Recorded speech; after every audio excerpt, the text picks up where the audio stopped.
welcome our next guest is Nick Sinclair, coming to us from Australia with TOA Global. And this is a fellow who says he really loves accountants and it seems Filipinos. He's grown his organization, TOA Global, into what is billed as the largest accounting outsourcer in the world. So he's got operations in different countries, but Philippines is his focus for providing these services. So yeah, an interesting story and heck of a nice guy. Please welcome Nick Sinclair of TOA Global. Glad to have you, Nick. Thanks for having me, Richard. Really excited to be here today and to be able to share my story of how I, in essence, ended up in the Philippines and how I ended up with TOA Global. And I think a big part of that is really around this. I ran an accounting firm. I had all the problems that a typical accounting firm in Australia has. We lack capacity. We can't find good talent. We can't scale quick enough. And I happened to be in the Philippines. And this is one of my, I suppose, moving moments in my life for a entrepreneurs organization. I was on the board and we had our global leadership retreat there. And I was lucky enough to be able to come over, do my training, but also see really what the Philippines had to offer. In opposed to having a back office and this huge amount of talent that was there. And, you know, it was probably on that trip that it completely changed the way that I looked at my business. And we went back to Australia and we then started to employ a Philippines team, start to grow out that back office. And friends in the industry started to see what we were doing. And they asked me, look, do you have any spare desks? We don't want to go and set up like you did, but can we put some people into your back office for your accounting and financial planning firm? And I call it my young and dumb, or others call it entrepreneurial moment, where I kept saying yes. And after a quick 3 months, we had 90 team members.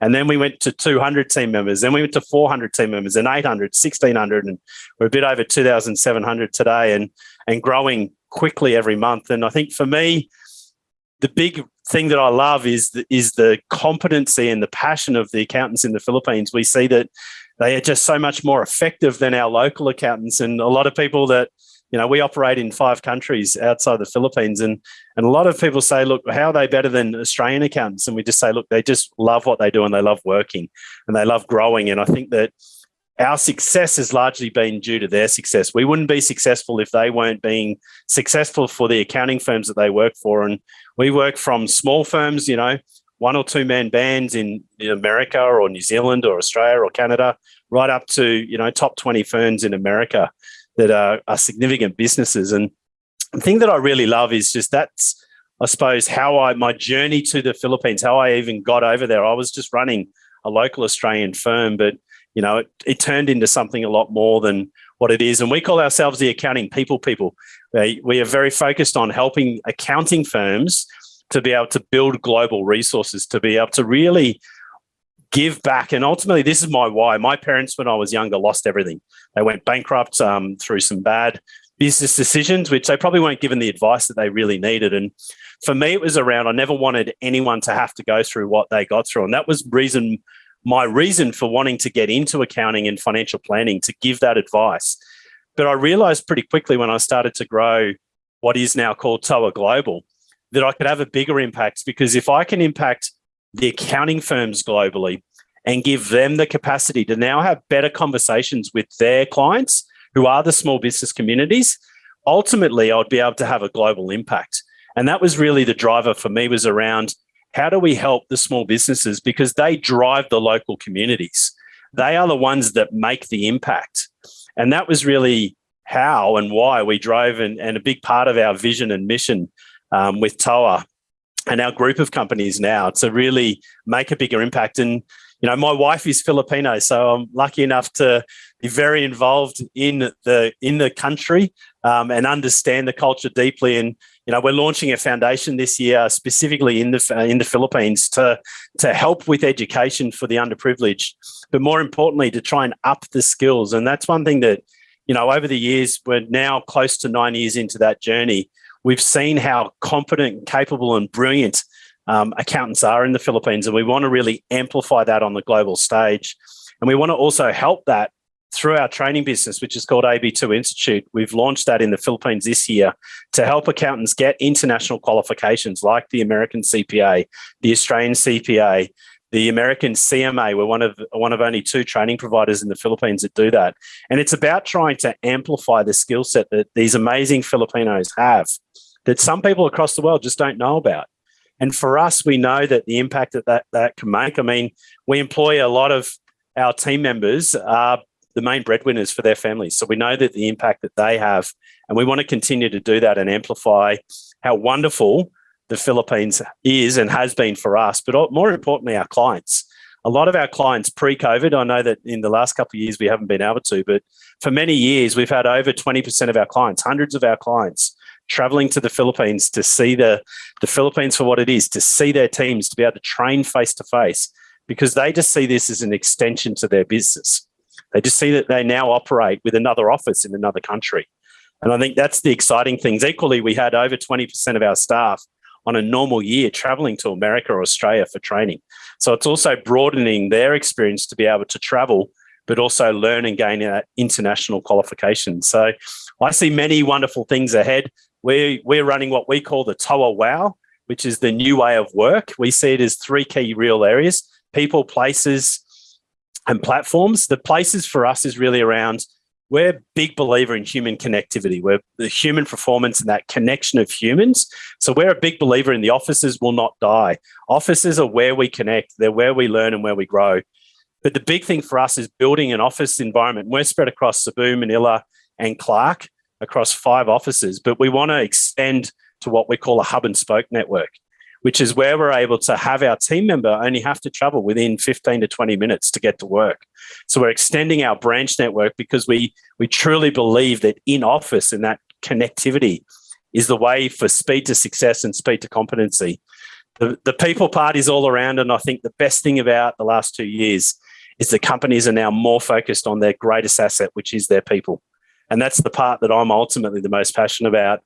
Platforms is just giving people the platforms and the technology to enable them to succeed. And that's really where I see the future is so, so bright. I mean, we've all felt the growth and the positive things that have come out of such a negative time.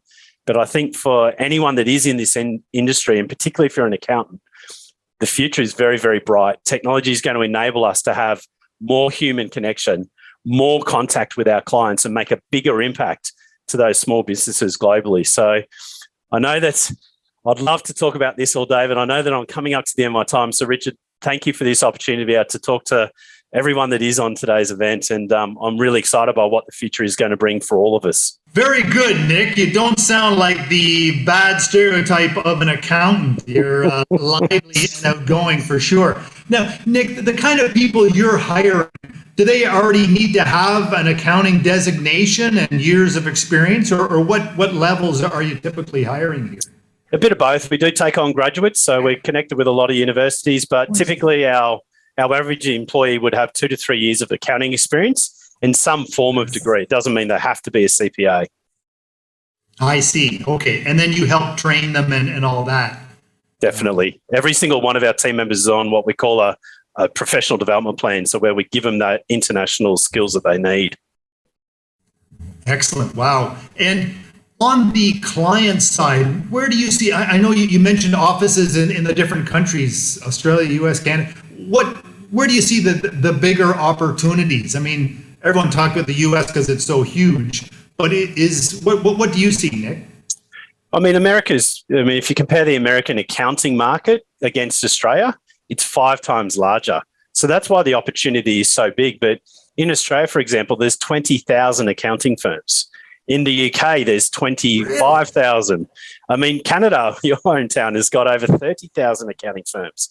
So we don't need a huge amount to be able to grow significantly and be a significant employer. There's plenty of them out there.